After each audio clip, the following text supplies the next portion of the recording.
What's up, y'all? Look, I was thinking about what I wanted to come on here and talk about tonight, and then I decided that I wanted to talk about what it's like to actually grow up in a household where being gay really isn't accepted.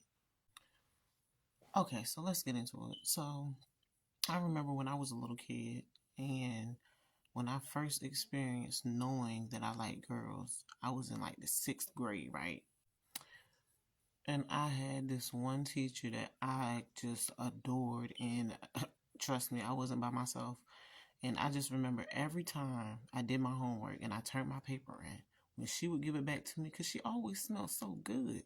When she would give it back to me, I just felt compelled to always smell the paper. I don't know. Maybe it was weird. And then I remember I would go home and it was like I just couldn't stop thinking about this teacher. I just couldn't. I was always thinking about how she smelled, how she looked. Like, and I'm telling you, I'm in the sixth grade now, just thinking about all these things. And, I didn't think it was anything wrong with it. I thought, it was a normal thing until other kids started to pick on other kids about being what they called back then gay. What were some names they used to give it? Gay, queer, a punk, all those names. I'm pretty sure some of y'all can remember them names. Mm, what's another name? Ooh, bulldagger. Kids loved to call me a bulldagger when I was growing up. But things like that didn't really come about until I was like in middle school. When I was in elementary school, I don't remember kids really talking about people being gay, and nobody really cared and knew what the hell. We just knew we liked something. We just knew either we liked it or we didn't. And, one of the things that inspired me to do this talk tonight is the fact that I don't know if some of you guys know who Prince is, but Prince is a young lady that she was in a relationship with another woman, and they seemed like everything was going great, but then all of a sudden, I don't know. It's like just life happened. They're not together anymore. I don't know what happened, but I looked at one of her stories, and when I looked at one of her stories, she was talking about how when she was growing up, her mom had told her she would buy her any car on the parking lot if she stopped talking to girls, if she stopped dating girls, if she stopped liking girls. And I was just like, wow.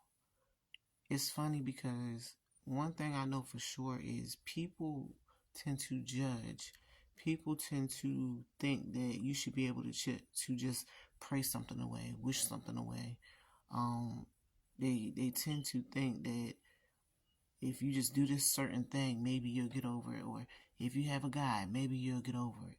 Or maybe this is something you couldn't have been born with. Maybe something happened to you. What else did they?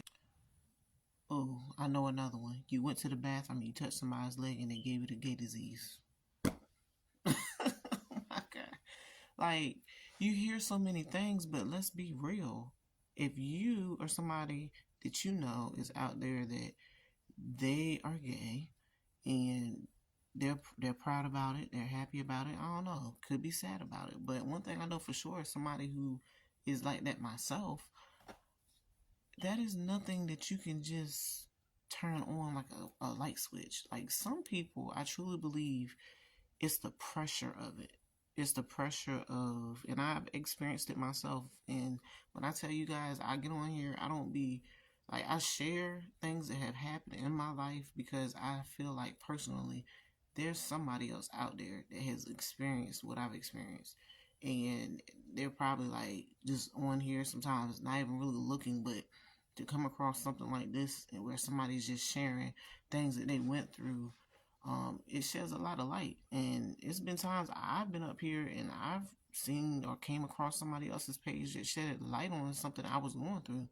And there's other women out there I know, like myself, where we grew up, like Prince, who grew up in a household where being gay really was not accepted. The main reason why is because of religion.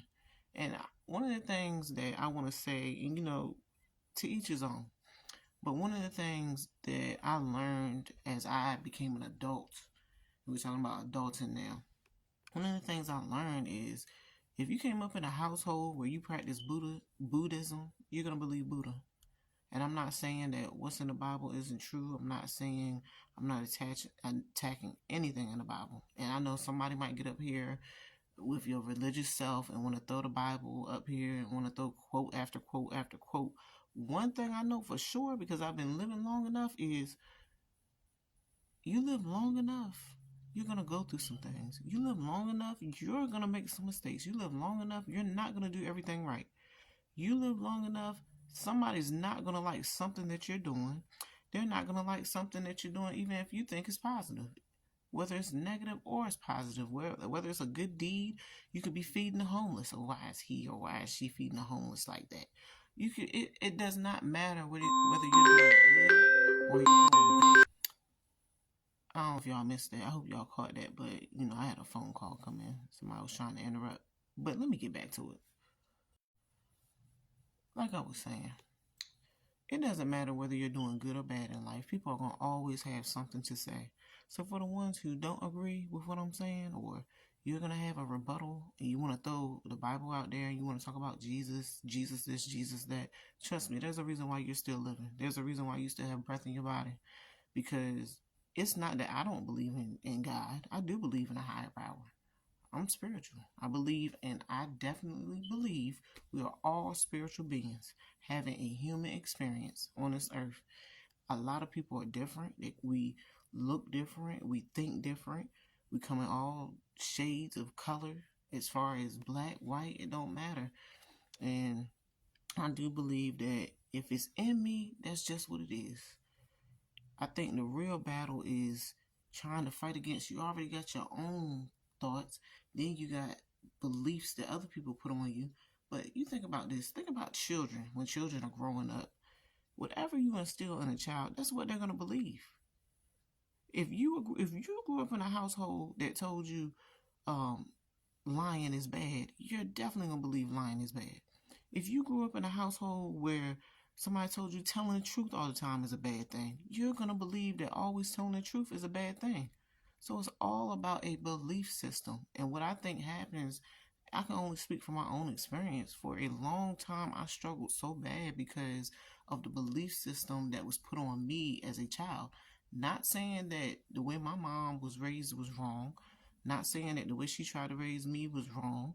It's just a simple fact that once you get to a certain point in life, you start to realize all of our minds have been conditioned to believe something, and it don't matter what it is. The reason why you believe what you believe is because somebody taught you to believe that. And until you get to a point in your life where you start doing research, where you start having your own experiences, that your intuition or your spirit says, this feels right, or that seems to be right, or I do believe in that, you're not going to really believe outside of the box of what you were taught. And that's a lot of us. Like, a lot of people believe we should be driving on the right side of the highway. But if you go to other countries, they believe you should drive on the left side of the highway. So I don't know if you're catching this, but I'm just telling you guys, I really believe it's more of a belief system. It really is. Like I said, a lot of people, as I was reading some of her comments on her post, they were attacking her, telling her she needed to get right with God. But it's like, who are you to tell people what they need to do?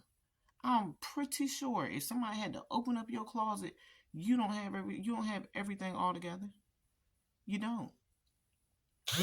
All any of us try to do is try to give our life experiences to help other people. That's what a lot of us try to do. And each of us, we already go through enough stuff on a day-to-day basis with the world, period, because so much is going on. And the biggest battle that any of us have is the battle within our own brains. The things that we think about ourselves. I don't need you to tell me anything about myself. I'm my worst critic. I am my worst critic. Like most people, you are your worst critic. Somebody else trying to come pour their belief on you, man, get out of here with that. But it took me a long time to get here. Like, I'm still getting to that place. Because once you've been conditioned and you've been set up with a belief system for so many years, think about that. Years of being set up with a belief system. It's going to take years to get out of that. So I'm just saying, y'all let me know what y'all think. Because like I said, I'm just here to share my experiences. I ain't saying what's right and I ain't saying what's wrong. I share my experiences and what my belief system is. So if you want to see a part two, let me know in the comments.